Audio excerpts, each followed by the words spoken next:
सोलापूर महानगरपालिकेच्या वतीने अतिक्रमण हटवण्याचे काम सुरू करण्यात आले।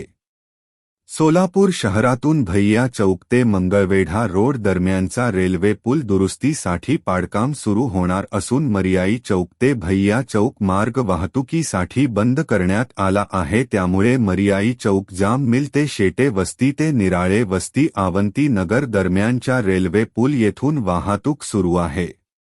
खमितकर अपार्टमेंट समोर वाहतूक कोंडी होत असल्यामुळे समोरील बाजूस असलेले अतिक्रमण महानगरपालिकेच्या वतीने काम सुरू करण्यात आले आहे।